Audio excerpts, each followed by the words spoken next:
गुरुदेव दत्त. श्री स्वामी समर्थ. स्वामी कृपेने तुमचा आजचा दिवस आनंदात जाऊ ही स्वामीचरणी प्रार्थना. श्री स्वामी समर्थ महाराजांचा प्रकट दिन जवळच आलेला आहे. त्यानिमित्त 7 दिवसाची आपण सेवा करू शकता. त्यामुळे आपल्याला गुरुकृपा मिळणार आहे. अशक्यही शक्य करतील स्वामी. स्वामींच्या आशीर्वादाने आपण 7 दिवस स्वामींची सेवा करायची आहे. 31 मार्च 2025 रोजी स्वामी समर्थ महाराजांचा प्रकट दिन आहे. 7 दिवसाचा संकल्प करून तुम्हाला शक्य असेल तशी स्वामींची सेवा करायची आहे आणि सुवर्ण संधी तुम्ही सोडायची नाही. या कालावधीत स्वामींची महापर्वणी सुरू आहे. त्यामुळे स्वामी समर्थ महाराजांचा आपल्यावरती आशीर्वाद असणार आहे. त्याचबरोबर 31 मार्च 2025 रोजी स्वामी समर्थ महाराजांचा प्रकट दिन आहे. तसेच 26 एप्रिल 2025 रोजी स्वामी समर्थ महाराजांचा अवतार कार्य समाप्तीचा दिवस आहे. स्वामी समर्थ महाराजांची अपार कृपा स्वामी भक्तांवर असते. याची अनेक उदाहरणे, अनुभव सातत्याने आपण ऐकत आहोत. आपल्यावरही स्वामी कृपा व्हावी अशी इच्छा असेल तर स्वामी समर्थ प्रकट दिनाचे औचित्य साधून 7 दिवसांची स्वामींची सेवा करणे अत्यंत पुण्याचे आणि शुभ ठरू शकते असेही सांगितले जाते. 31 मार्च रोजी स्वामींचा प्रकट दिन आहे. आपण नेमके काय करू शकतो तर जाणून घेऊया. श्री दत्तात्रेयांचे 3रे अवतार म्हणून अक्कलकोटचे श्री स्वामी समर्थ मानले जातात. आपल्या अवतार समाप्तीच्या वेळी श्री नरसिंह सरस्वती श्रीशैल्य येथून कर्दळीवनामध्ये गेले. तेथे ते तपश्चर्येला बसले. मध्ये 350 वर्ष गेली. यानंतर स्वामी समर्थ महाराज प्रकट झाले. चैत्र शुद्ध द्वितीया ही स्वामी समर्थ प्रकट होण्याची तिथी आहे. स्वामी महाराजांनी आपल्या अवतार कार्यात अनेक लीला केल्या. अनेकांचा उद्धार केला. अनेकांना सन्मार्गाला लावले. दांभिकता, अंधश्रद्धा यांना थारा दिला नाही. अनेक उत्तमोत्तम दैवी शिष्यगण घडवले. आजही अनेकांना स्वामी समर्थ महाराजांच्या कृपेचा अद्भुत अनुभव येतो. सेलिब्रिटीपासून ते अगदी सामान्यांपर्यंत अनेक जण स्वामींचे अनुभव शेअर करतात. अडचणींच्या काळात सगळे मार्ग संपल्यावर स्वामींना समस्या सांगितली तर हाकेला धावून येतात. असाही अनेकांचा अनुभव आहे. संकल्प करायचा आहे आणि स्वामी सेवा सुरू करायची आहे.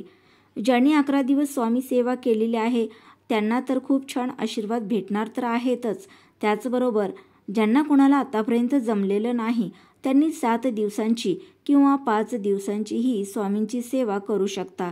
तर त्याआधी अगदी घरच्या घरी स्वामींसमोर बसून स्वामी सेवेचा संकल्प करावा.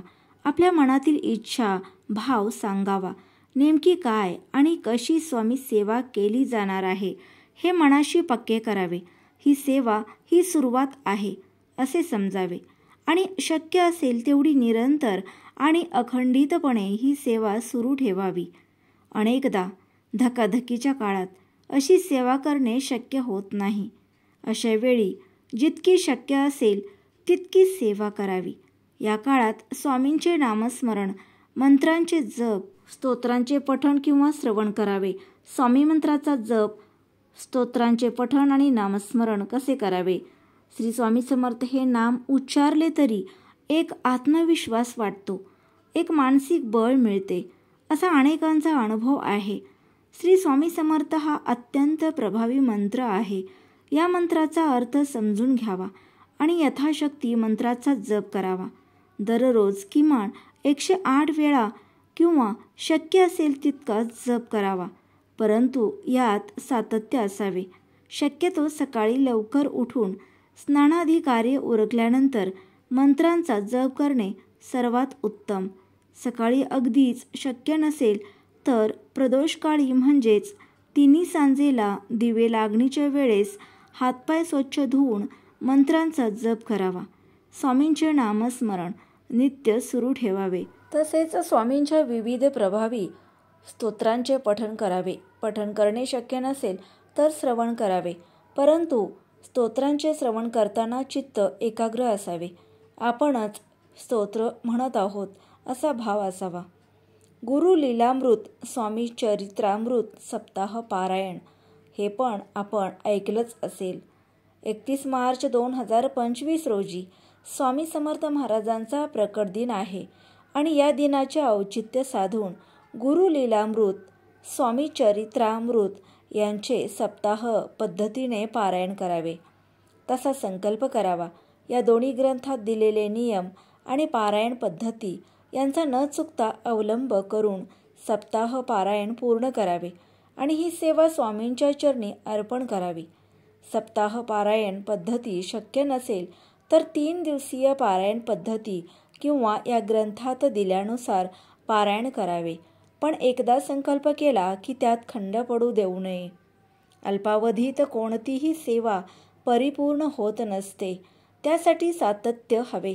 मनापासून सेवा करावी. सेवेत खंड पडू देऊ नये. एकदा संकल्प केला की तो पूर्ण करण्यासाठी शक्य ते सगळे करावे. शक्य असेल तर दर गुरुवारी स्वामींच्या मठात जावे. जेव्हा शक्य असेल तेव्हा अक्कलकोटला जाऊन स्वामींचे दर्शन घ्यावे. तुम्ही आता करत असलेली स्वामी सेवा कायम सुरू ठेवावी. त्याचबरोबर आपल्या जवळच स्वामी समर्थ महाराजांचं केंद्र असेल तर त्या केंद्रातही नक्की भेट द्यावी. स्वामी भक्तांनो, आजचा व्हिडिओ आवडल्यास लाईक करा, शेअर करा. चॅनेलवर नवीन असाल तर चॅनेलला सबस्क्राईब करा. भेटूयात पुन्हा अशाच एका नवीन व्हिडिओसोबत. तोपर्यंत श्री स्वामी समर्थ.